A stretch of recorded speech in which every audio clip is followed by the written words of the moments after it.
Bom dia a todos. Bom dia a todos os espectadores da nossa primeira live Fica em Casa, né, que são lives sobre ciência e divulgação científica. Bom dia a todos os ex-alunos, todos os alunos, professores, colegas de trabalho, familiares, né, profissionais. Então, é com muito prazer e muito orgulho que a gente está estreando aqui o nosso Fica em Casa com uma queridona, que é a Ana Luísa. Ela foi minha aluna, né, na graduação aqui na UFVJM, ela é licenciada em Química,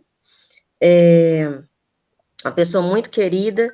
Eu falo que eu tenho muito orgulho de todos os meus ex-alunos, porque são pessoas maravilhosas, antes de tudo são pessoas maravilhosas, e são profissionais também muito bem recomendados, né.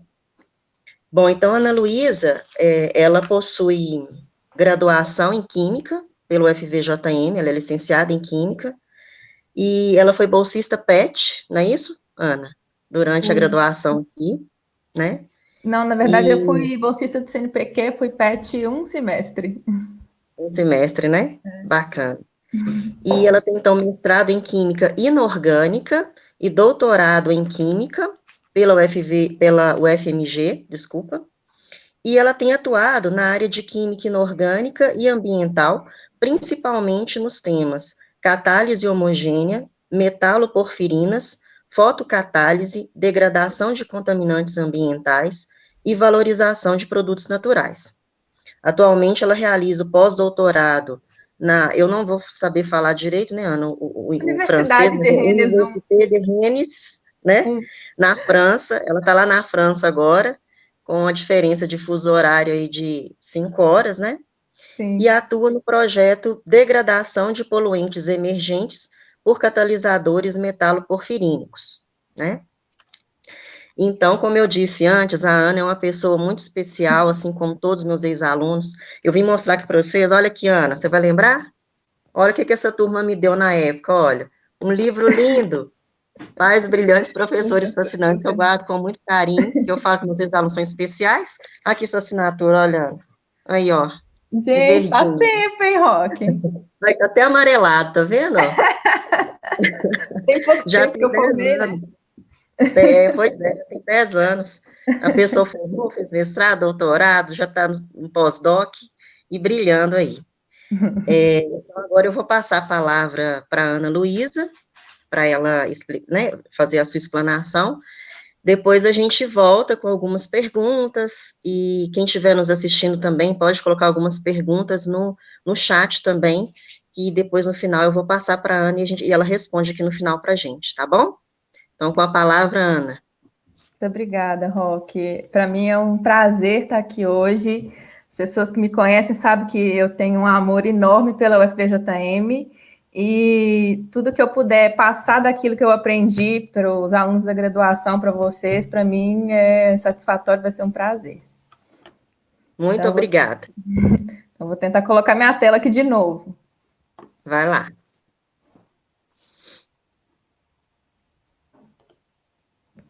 Vamos ver se vai dar certo.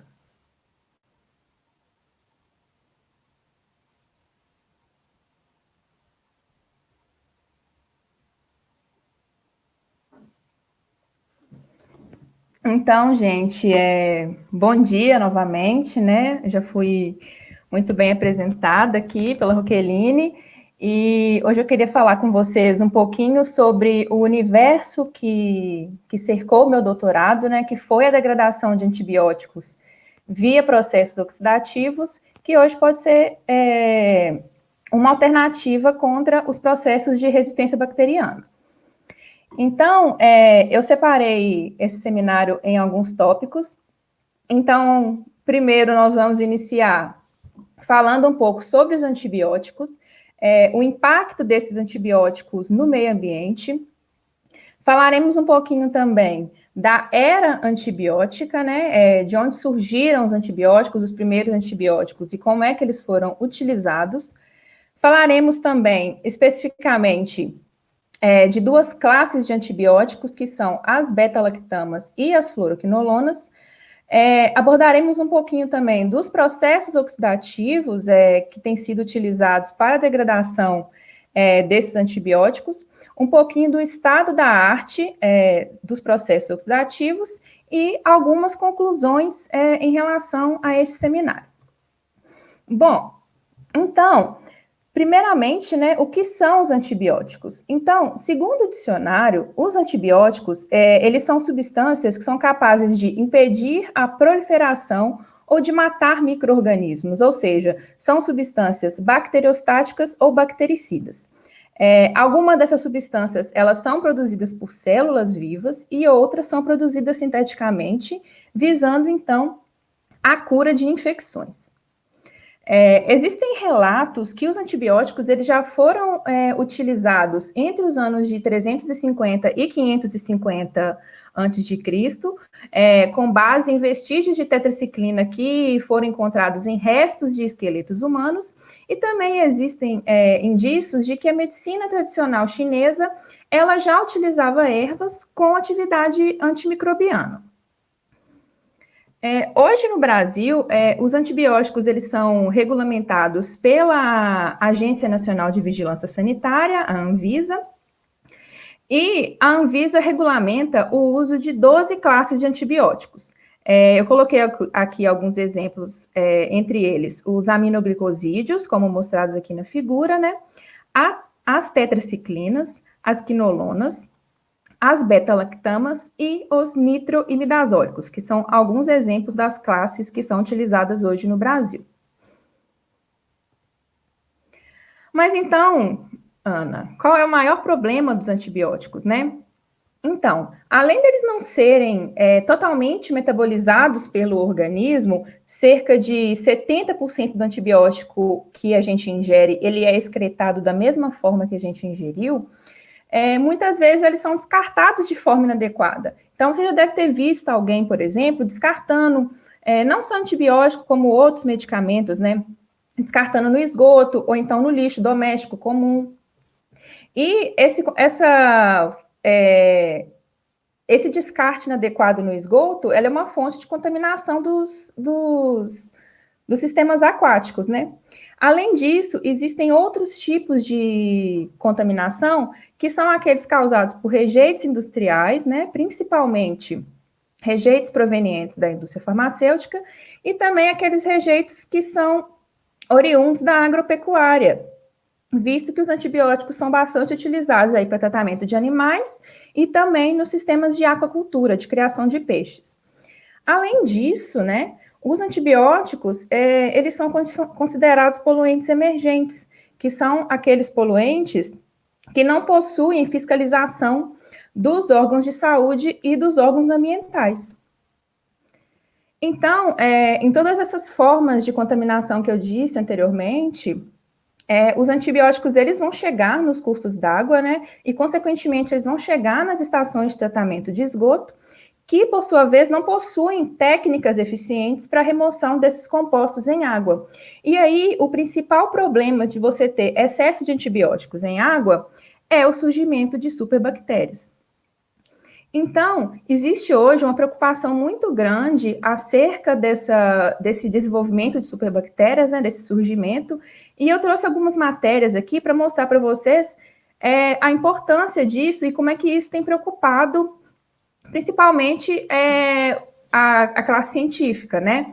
Então, tem essa matéria aqui do R7 que fala que a ameaça das superbactérias deve aumentar no pós-pandemia, porque eu não sei se vocês têm reparado que a maioria dos protocolos de tratamento do COVID, né, eles possuem antibióticos.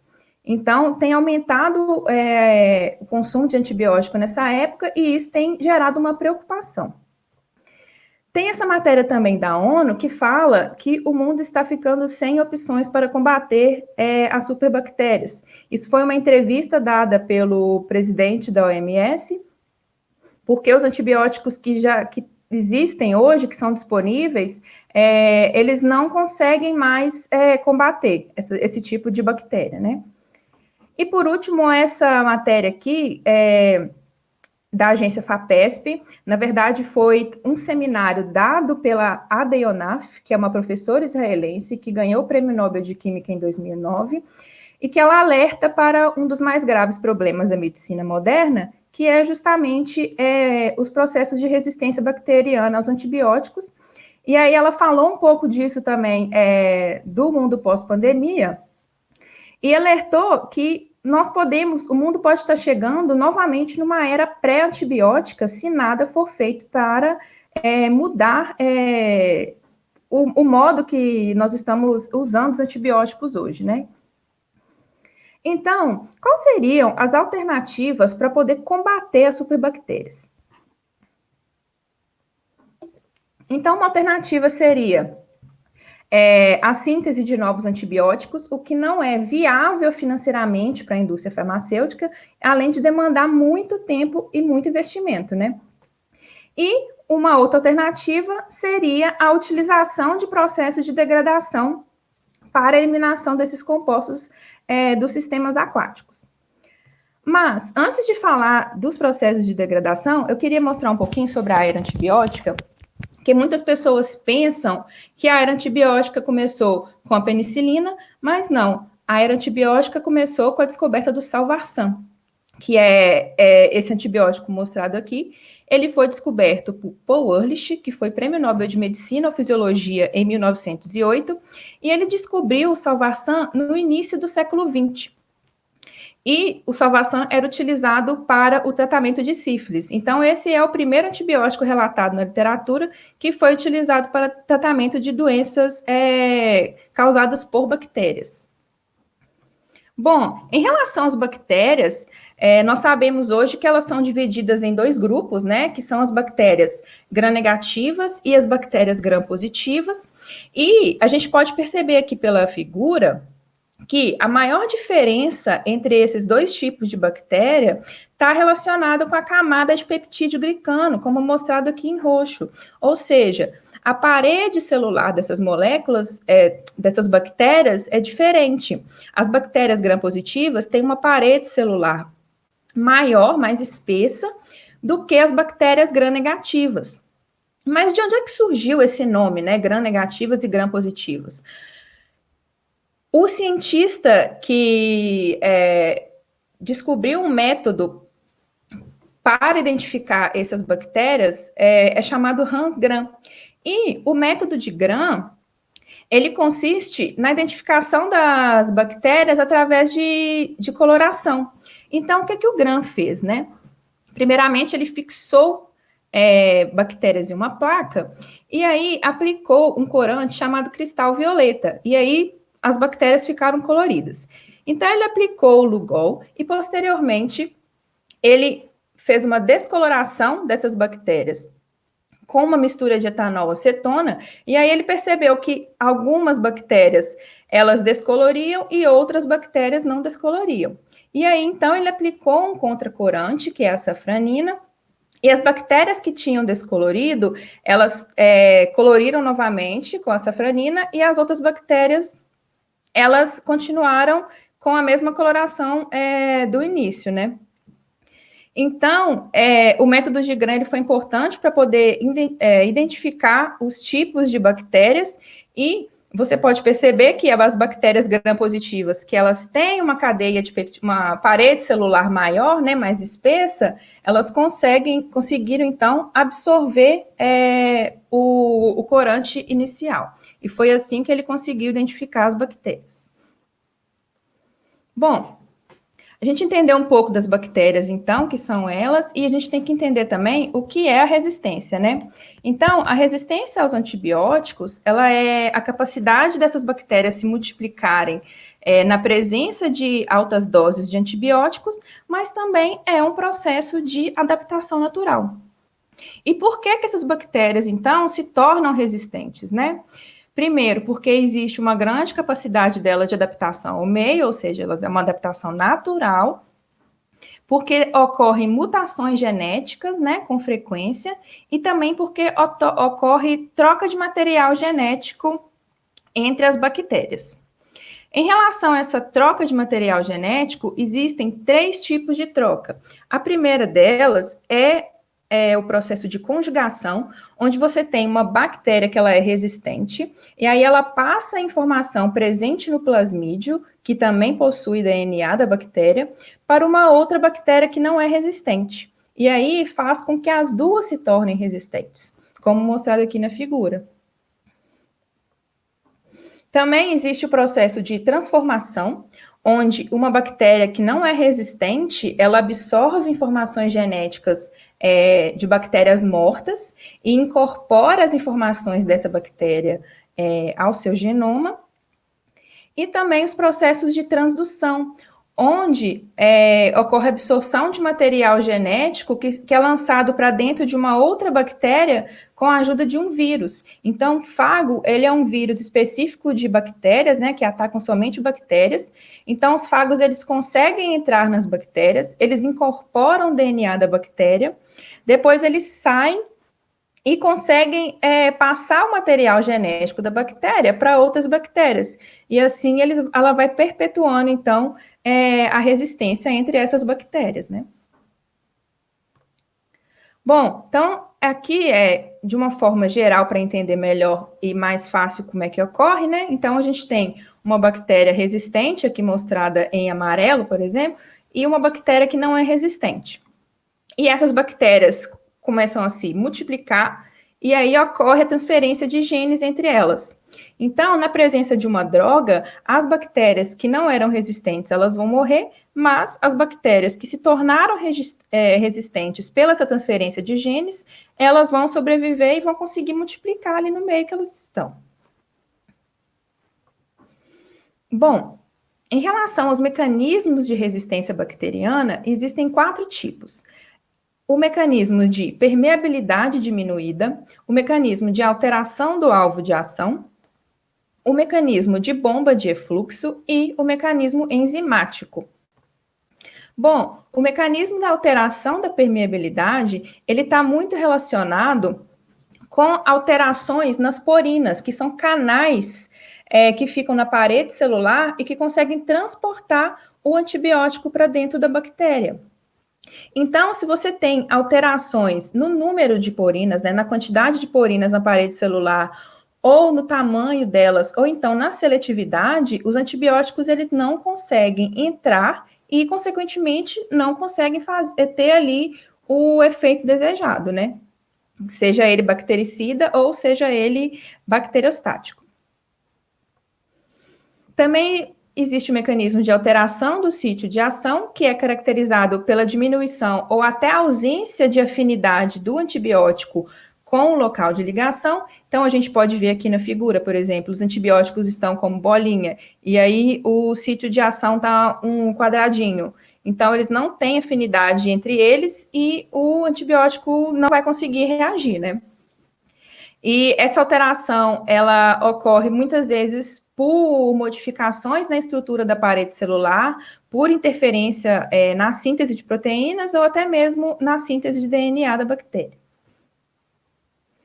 O mecanismo de bomba de efluxo, ele existe por uma bomba que tem dentro da bactéria, e essa bomba, ela consegue expulsar o antibiótico assim que ele adentra. Então, o antibiótico entra, a bomba é ativada e a bactéria consegue expulsar o antibiótico, né? Basicamente isso. E também existe, por último aqui, o mecanismo enzimático, que ele está relacionado com a inativação do fármaco, seja por destruição ou seja por alguma outra ligação, por enzimas que são desenvolvidas dentro das bactérias. Então, as bactérias elas produzem enzimas que conseguem destruir ou inativar o fármaco. E aí, existem 3 estratégias de mecanismo enzimático, que são o mecanismo de hidrólise, o mecanismo de transferência de um grupo, ou então o mecanismo de processo redox. Sendo que o mecanismo de hidrólise, ele é o mais comum, principalmente para antibióticos da classe das beta-lactamas. Então, esse é um caso clássico de mecanismo enzimático, com as beta-lactamases, que são enzimas produzidas pelas bactérias. A beta-lactamase, ela consegue destruir o anel beta-lactâmico e, dessa forma, ele inativa o antibiótico. Bom, voltando naquela figura que eu coloquei bem lá no início da apresentação, falando um pouco sobre as classes, aqui eu gostaria de destacar duas classes, que são as beta-lactamas e as quinolonas. Eu escolhi falar dessas duas classes porque são as duas classes de antibióticos mais utilizadas no mundo por tratarem de doenças corriqueiras entre a população. Por exemplo, as beta-lactamas, elas possuem um espectro maior de ação e podem ser utilizadas desde infecções de ouvido, infecções de garganta, até casos de endocardite, por exemplo. E as quinolonas são utilizadas para doenças dos tratos respiratório, intestinal e urinário. Então, por exemplo, se você já teve uma infecção urinária, provavelmente você já tomou um antibiótico da classe das quinolonas, que são os mais indicados para esse tipo de tratamento.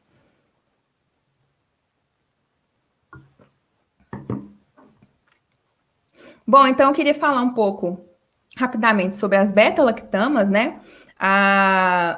O antibiótico mais famoso dessa classe é a penicilina, que foi descoberta em 1928 pelo Alexander Fleming. O Fleming, ele descobriu acidentalmente a penicilina. Ele estava procurando, na verdade, um remédio para tratar feridas, e aí ele colocou algumas bactérias em umas placas e saiu de férias. E aí, quando ele voltou, essa placa estava cheia de mofo, e ele percebeu que na placa havia alguns halos, que são alguns círculos que não tinham mais bactérias ali. E aí ele resolveu, então, analisar aquele mofo. E aí, quando ele analisou, ele viu que era da classe dos penicilliums. E aí, daí vem o nome penicilina. Apesar dele ter descoberto, não foi ele que isolou. A penicilina ela foi isolada, acho que 2 ou 3 anos depois, por outros pesquisadores, e foi amplamente utilizada durante a Segunda Guerra Mundial para o tratamento dos soldados. Bom, as beta-lactamas, elas possuem bastante resistência bacteriana. Desde a década de 40, quando eles descobriram a penicilina, nessa época ela já apresentava mecanismos de resistência pelo uso excessivo, né? E a indústria farmacêutica, ela tentou achar modos de ainda continuar usando essa classe de antibióticos, né? E o que eles fizeram foi adicionar inibidores de beta-lactamases. Então, vocês lembram lá das beta-lactamases, que são as enzimas que destroem os anéis beta-lactâmicos? Então, a indústria farmacêutica começou a colocar esses inibidores de beta-lactamase nos antibióticos. Então, alguns exemplos de inibidores são o tazobactam, que é utilizado juntamente com a piperacilina, o subactam, que é utilizado com a amoxicilina, e o exemplo mais comum entre eles, que é o ácido clavulânico, utilizado juntamente com a amoxicilina, que tem o nome comercial de Clavulin. Essa combinação do ácido clavulânico com a amoxicilina, ele é um dos maiores sucessos da indústria farmacêutica até hoje, porque já fazem mais de 20 anos que essa metodologia é utilizada, né, da amoxicilina junto com o ácido clavulânico, e essa combinação ainda apresenta excelente atividade contra a maioria das espécies de bactérias gram-positivas e gram-negativas. E o que acontece com o ácido clavulânico e a beta-lactamase é que elas formam uma ligação irreversível, né? E formam um intermediário estável que inativa a enzima. E aí, então, o antibiótico consegue fazer o trabalho dele ali, que é matar as bactérias, né? Bom, em relação às quinolonas, essas foram descobertas também acidentalmente na tentativa de síntese da cloroquina, isso mesmo, meus amigos, da cloroquina. Então, eles tentaram sintetizar a cloroquina, que era utilizada para tratamento de malária, mas obtiveram o ácido nalidíxico, como mostrado aqui na figura. Então, o ácido nalidíxico é o primeiro representante dessa classe, que é usado desde 1962 para tratamento de infecções urinárias. Só que ele tem um problema que ele apresentou rápida resistência bacteriana. Então, qual que foi a solução?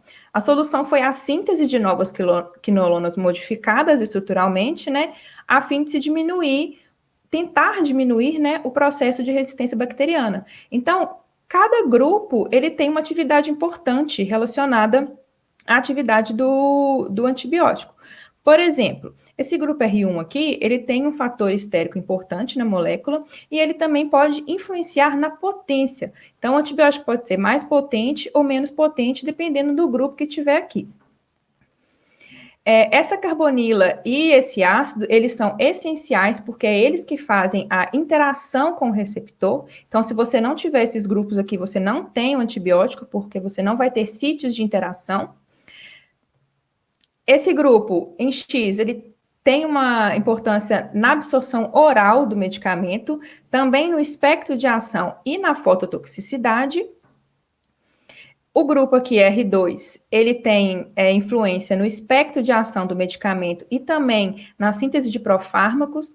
Então, um grupo aqui, ele pode transformar o antibiótico em um profármaco, que são aqueles fármacos que são ativados somente quando ingeridos, né? Eles são ativados no organismo.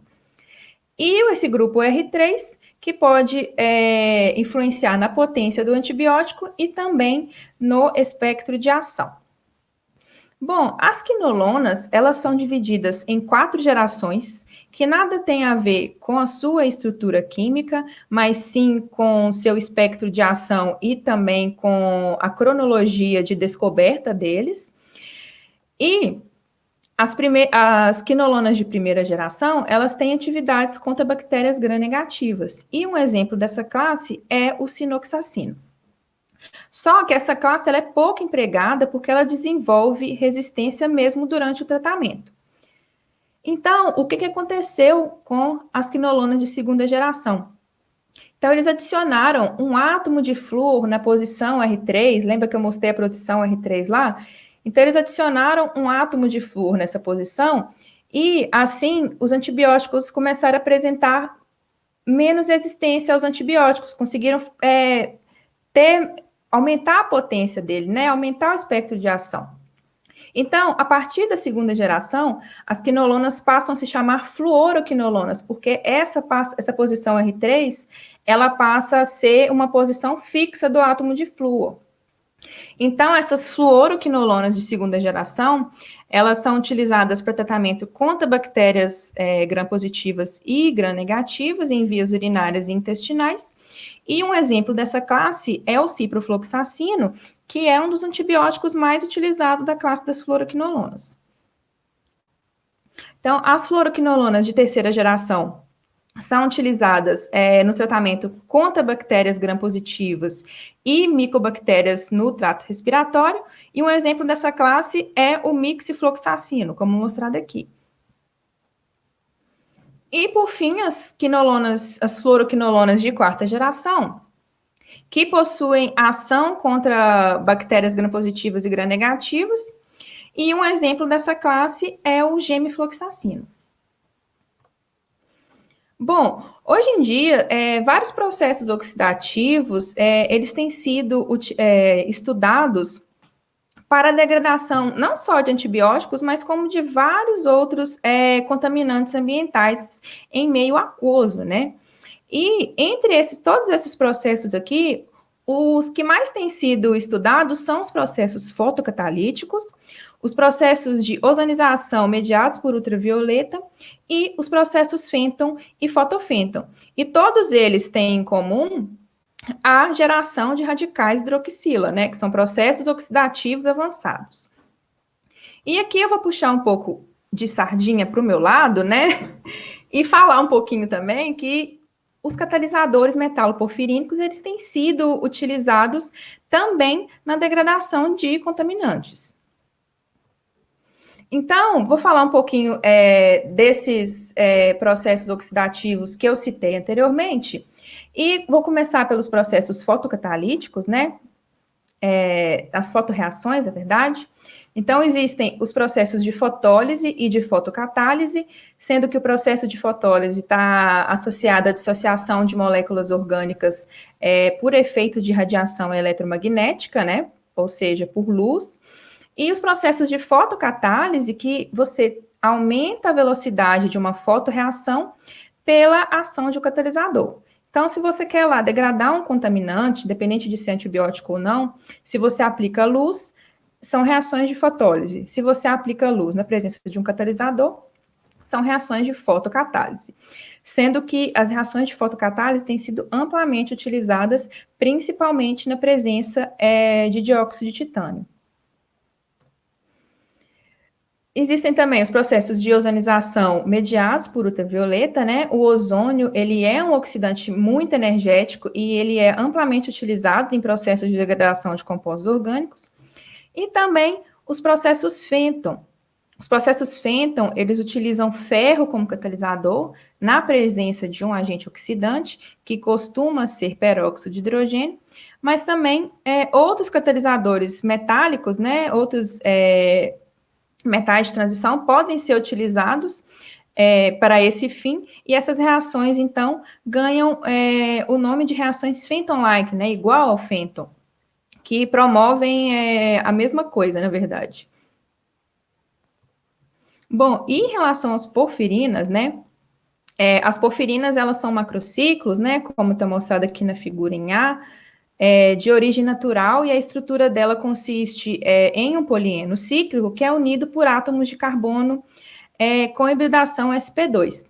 Esse nome porfirina, ele deriva da palavra grego porfíria, que significa de cor púrpura, como mostrado nessa foto. Então, uma porfirina base livre, que é aquela porfirina que não possui esse átomo aqui metálico, né, no meio da molécula, ela possui essa cor.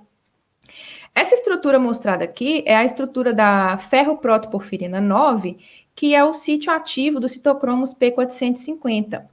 Esse citocromos P450 é uma família de enzimas que é capaz de metabolizar compostos endógenos e exógenos no organismo humano.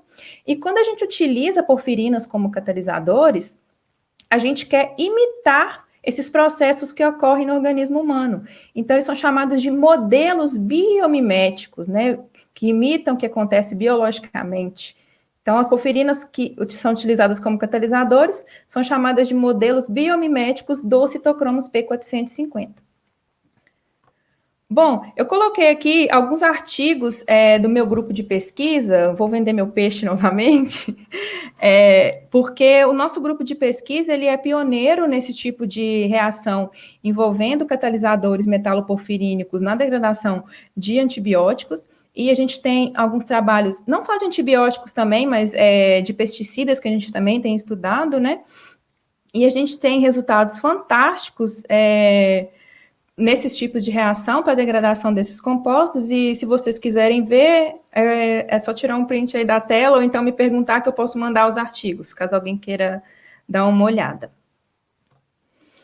Bom, em relação ao estado da arte envolvendo os processos oxidativos avançados, o estado da arte é aquilo que tem de mais novo, seja na academia ou seja na indústria, relacionada a um tema específico, né? Então, eu vou falar um pouquinho aqui do estado da arte relacionado aos processos oxidativos. Então, eu coloquei aqui para vocês entenderem um fluxo do processo de tratamento de esgoto, que eu acho que a maioria de vocês deve conhecer, né? Então, você tem o processo primário, o processo secundário e o processo avançado, sendo que as tecnologias avançadas de oxidação, né, elas estão aqui no processo avançado, porém, as estações de tratamento convencionais, né, nas cidades, elas não utilizam os processos oxidativos avançados. Mas e a indústria? A indústria usa?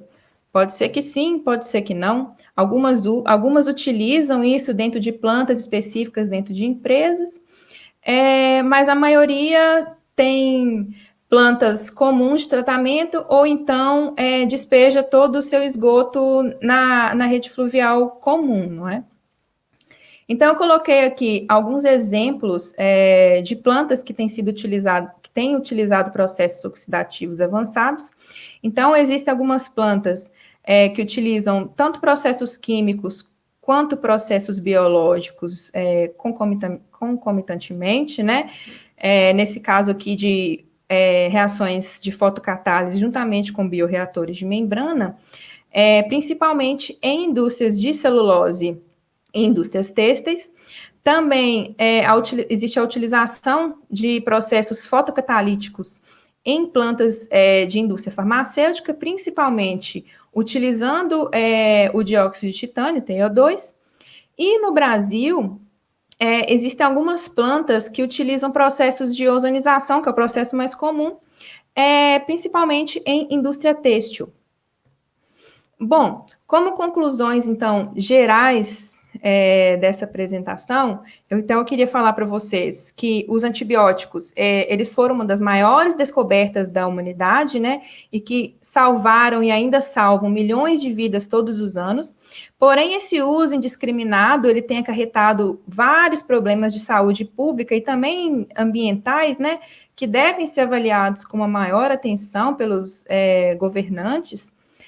Os processos oxidativos, eles têm se mostrado como boas alternativas para combater a resistência bacteriana, porém, eu acho que o mais importante é a conscientização de não utilizar medicamentos de forma indiscriminada e muito menos descartá-los inadequadamente. Então, eu gostaria de agradecer a todos que estão aí pela atenção, agradecer ao Departamento de Química pelo convite. Eu fiquei muito feliz com esse convite. Para mim é uma honra falar para a UFVJM. E se vocês tiverem alguma pergunta, podem mandar para a Roqueline. Obrigada.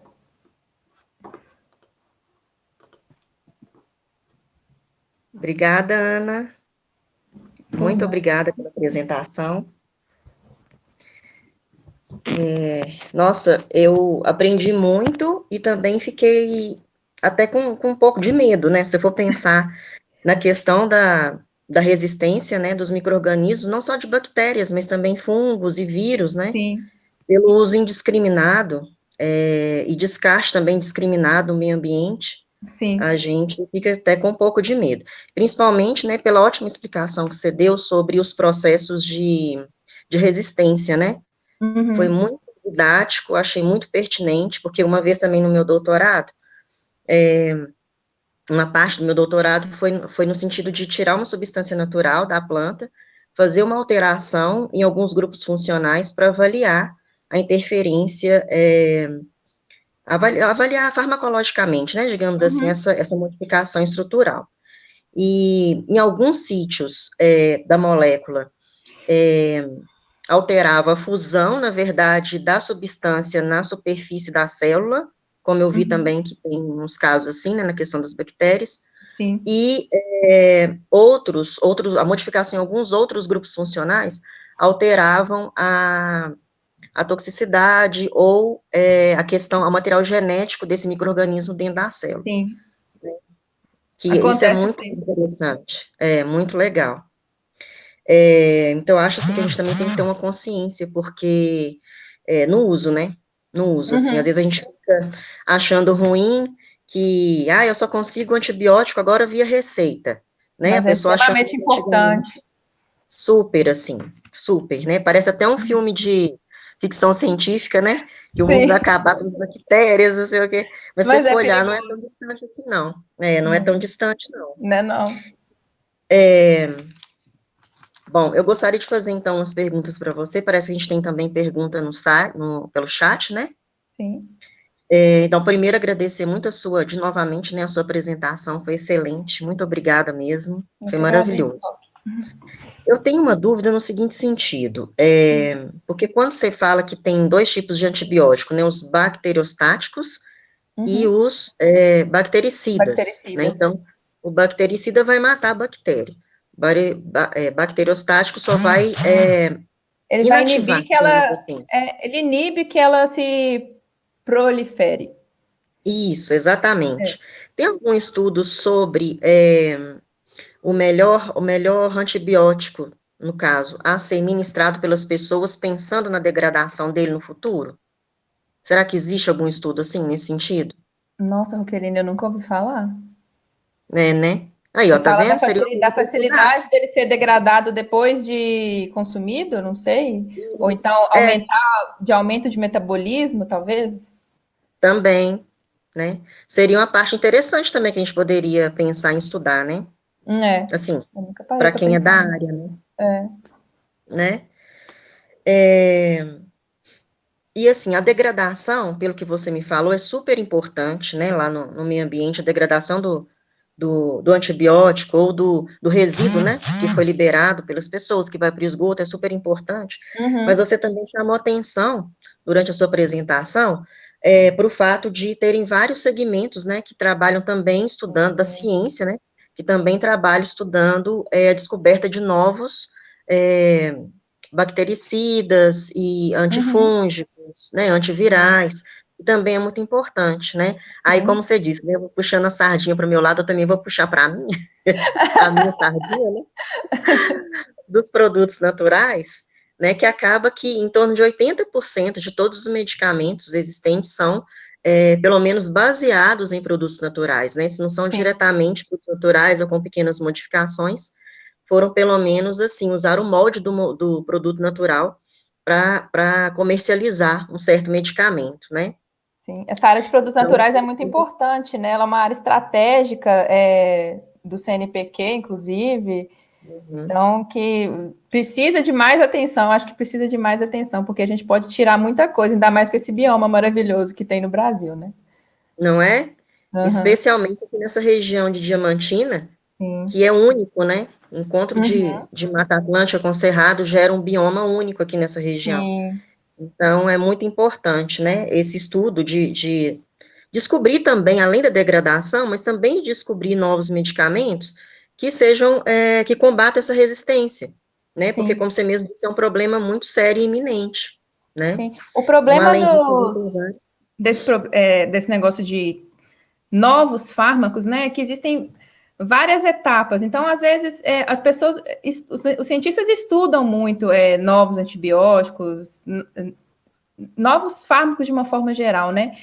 Mas às Sim, vezes ele é bom ali na célula, mas aí quando vai testar em um camundongo, por exemplo, ele não é bom. Então ele não consegue exatamente. seguir, né? São várias etapas. Então eu acho que é bem frustrante para quem trabalha com isso também, porque são várias tentativas. Hoje existe a parte de engenharia de moléculas, né? Que tem a parte teórica também, que você consegue modular uma molécula, mas mesmo assim você não garante que ela vai funcionar.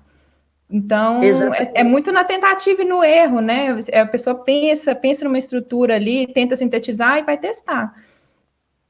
Mas Exatamente. Então, até em termos de informação mesmo, né, de utilidade pública, a gente pode até chamar atenção para um problema iminente, que não tem a ver diretamente com o seu trabalho, mas está em iminência aí no Brasil a questão de um medicamento, né, ivermectina, parece, né, é no o tratamento antiviral isso, no tratamento da da COVID, né, Covid. que é, na verdade Testes, foram feitos testes in testes vitro, in vitro, né? Eu vi isso. né, que são feitos em culturas de células, né, e aí, mesmo assim, ainda foi demonstrado que precisa de uma quantidade, assim, muito além do que o corpo humano aguentaria, né, Sim, é e ainda tóxico, tem né? pessoas que estão apostando, né, nisso. Eu já ouvi falar de uma amiga que tem uma pessoa na família que já comprou esse medicamento, enfim, são loucuras, né, É que a que gente vê, as pessoas não falta de informação. conseguem. As pessoas não conseguem diferenciar um estudo in vitro de um estudo em vivo, né? Assim, e para chegar no humano, né, demora anos. Então, assim, você tem que Muitos passar da anos. placa para o camundongo, do camundongo para o macaco, e do macaco passa para o humano, que tem 4 etapas e que demoram anos para ficar pronto. Às vezes, um fármaco ele demora até 10 anos para chegar no mercado, pela quantidade de Sim, etapas que ele precisa passar para ser aprovado, né? Então, a pessoa acha sim. que fez um estudo ali in vitro e que já é aquilo, tá certo e posso usar, né? Mas não é assim que acontece. Exatamente, não é assim. Então, eu acho que essa questão da informação científica, a divulgação científica é muito importante, né? Sim. Com a linguagem mais popular também, E tem diferença entre as duas coisas, né? Entre o teste in Uhum. vitro e o teste em vivo. Por Sim. isso também a busca por novos fármacos também é muito importante, é muito pertinente, né? Uhum. E a área também que você segue de degradação desses fármacos no meio ambiente também é muito importante, né? Sim. É,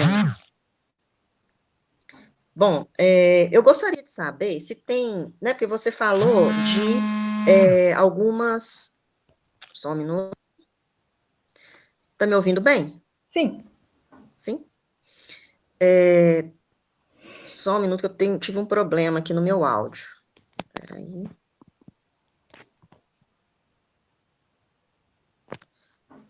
Bom, enfim. É, que você, né, já trabalhou muito, já estudou muito o impacto das metaloporfirinas, não é Sim. isso? Foi minha Eu tese de gostaria de doutorado foi saber metaloporfirina. se tem estudo delas no meio ambiente, o impacto ambiental que o uso dessas substâncias teriam. Eu gostaria de saber se tem algum estudo sobre isso. Ô, Roque, em relação a isso, não, porque esses estudos com metaloporfirinas, eles são muito recentes. O nosso grupo de pesquisa lá na FMG é bastante pioneiro nisso, então a gente começou a fazer isso agora. O que a gente faz são estudos de toxicidade, né?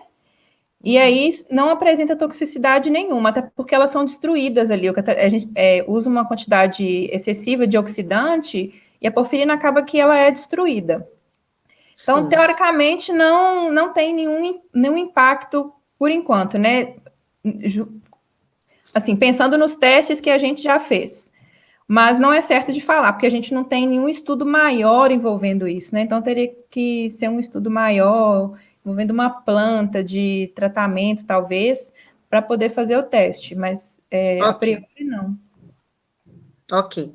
Bom, vou passar para umas perguntas aqui do chat, tá bom? Tá. O Arthur, será que você conhece o Arthur? Ah! O Arthur está perguntando qual o custo desses catalisadores e por que as porfirinas de manganês apresentam maior atividade. Não é que as porfirinas de manganês elas apresentam maior atividade, né? Na verdade, geralmente são utilizadas porfirinas de ferro, só que as porfirinas de ferro elas têm uma dificuldade maior na síntese, porque precisa de atmosfera inerte, e aí para fazer a reação também precisa de atmosfera inerte, e a gente consegue resultados muito parecidos, até com uma seletividade um pouco maior, talvez, quando a gente usa porfirinas de manganês. Elas não são tão baratas. O que a gente tem tentado fazer agora que esses estudos que eu fiz foram todos por catálise homogênea, né? Então a gente destrói totalmente o catalisador. O que a gente tem tentado fazer agora são estudos de catálise heterogênea, adicionando um suporte, né? Pode ser dióxido de titânio ou sílica, para tentar diminuir esses custos de reação, né? Mas como são estudos preliminares, né? A gente é o primeiro grupo que faz esse tipo de coisa, então sempre tem que ter alguém para começar, né? Então, e depois vai melhorando. Mas os Sim, catalisadores não são baratos quando você pensa em catálise homogênea. Mas a quantidade também que usa é bem pouquinho, assim, no nível que a gente faz, né? Mas para passar para uma sim, escala maior seria um pouco mais complicado, a priori. sim, obrigada. Mais uma pergunta da Gleiciene, aluna nossa aqui do curso. Por que no processo de fotocatálise ocorre o uso de dióxido de titânio? Poderia ser outro? O dióxido de titânio, existem vários tipos de dióxido de titânio, na verdade. A gente tem três tipos, né? Que é o degussa. Ih, esqueci o nome dos outros. São três tipos relacionados à cristalinidade deles, né? A forma como eles são ligados. E o degussa, ele é o mais utilizado por conta do band gap dele. Então, Uhum. ele é utilizado mais por conta do band gap, que é de 3,2 volts. Então, ele é o mais utilizado. Certo, E ele é utilizado com luz ultravioleta. Mas é mais por ok. isso. Mas ele é o mais utilizado e também ele é muito barato. Uhum. Isso é uma coisa bastante interessante do dióxido de Uma titânio. vantagem, né? Sim, ele é extremamente Uhum. barato. Sim. Uma outra pergunta do Ezequiel. Como Hum. deve ser feito o descarte correto de antibióticos? Olha, Boa pergunta. sim. Na verdade, quando você compra um antibiótico, na verdade, ele não podia nem sobrar, né? Se está sobrando é porque está né? errado. É, é Porque verdade. geralmente vem na quantidade certa para você tomar. Mas caso você tenha antibiótico em casa ou qualquer outro medicamento, se tiver vencido, principalmente, as farmácias elas têm obrigação de recolher. Então, você pode ir a uma farmácia que eles têm obrigação de recolher remédios vencidos para poder descartar adequadamente. Mas nunca Então, jogue no seria o lixo. caso, sobrou remédio, leva na farmácia. Não descarta na pia, nem no Sim. vaso. Não, pelo amor de Deus, não faça isso. Pois é. Outra pergunta da professora Angélica, do nosso Oi, curso. Angélica. Toda vez que Ela eu faço pergunta, seminário, deixa eu só fazer um comentário. Toda vez que eu faço seminário, eu claro, lembro das aulas de Angélica de História da Química, que ela sempre fala que a gente tem que introduzir com um pouco de história e depois ir para o assunto, né? Eu sempre faço assim, aí, sempre tá lembro da vendo? Que Angélica. ótimo. Levando para a vida. Sim, com certeza. A Angélica está perguntando aqui como tem sido para você realizar sua pesquisa na França e gostaria de conhecer um pouco da sua trajetória, lutas e glórias depois do FVJM. Nossa Senhora. Então, aqui na França, eu não trabalho com porfirinas aqui, eu trabalho na área de catálise hemogênea também, mas é em reações de metátese de olefinas, é valorização de produtos naturais. Foi a oportunidade que apareceu para poder fazer um pós-doc aqui. Eu queria ter essa experiência no exterior, né? E não sabia nada da área, mas vim e está dando tudo certo, graças a Deus. E em relação à minha vida acadêmica, né? Então, eu saí da UFJM, fui para a UFMG, né? Eu formei no início de 2013, já entrei no mestrado e fui direto para o doutorado. Só que aí, depois do doutorado, que veio o problema, né? Porque a falta de emprego e tudo mais. Eu terminei o doutorado em fevereiro do ano passado e consegui a bolsa de pós-doc aqui só em novembro. Então, eu fiquei esse tempo inteiro aí, estava no FMG trabalhando e tudo mais, mas sem receber, né? Mas foi isso que aconteceu, não foi fácil. E não sei como vai ser quando eu voltar, pelo amor de Deus. Não, mas vai melhorar. Nossa situação vai melhorar. Pode esperar. Amém, amém. Amém. Uma outra pergunta aqui é o seguinte: é do Kelton, que é aluno de Ai, oi, pós-graduação, foi nosso Kelton. aluno. Kelton tá vindo Conhece para a ele? França? Conheço? Aí, tá vendo? O Kelton Kelton está sabe. perguntando, Ana, além das beta-lactamas e quinolonas, você mostrou outras classes de moléculas que também possuem características antimicrobianas. O que Uhum. leva ao destaque dessas duas que você abordou? Foi o que eu É, falei. é, Pode terminar. Foi o que eu falei não, né, quando eu fui falar um pouco delas, é que elas são as duas classes mais utilizadas no mundo, porque elas tratam de doenças corriqueiras. E, inclusive, quando eu fiz meu doutorado, eu trabalhei só com fluoroquinolonas, né? E elas são a classe de antibióticos mais utilizadas em Belo Horizonte. não, Então, foi um é dos mesmo motivos. interessante. Sim, então foi um dos motivos a gente ter escolhido eles para poder trabalhar. Uhum, ótimo. Tem também uma questão relacionada ao custo? Kelton está perguntando também. Olha, se Ou você não? parar para pensar, eu vou te falar que eu não sei o preço. Você fala de. O curso das classes, né? Das beta-lactamas e das quinolonas, terem, de repente, um Eu não preço sei. mais em conta do que as tetraciclinas, por exemplo. Eu não sei te falar essa diferença de preço, mas, por exemplo, um clavulin hoje, que eu saiba, está em torno de R$ 100. Eu não acho que R$ 100 seja.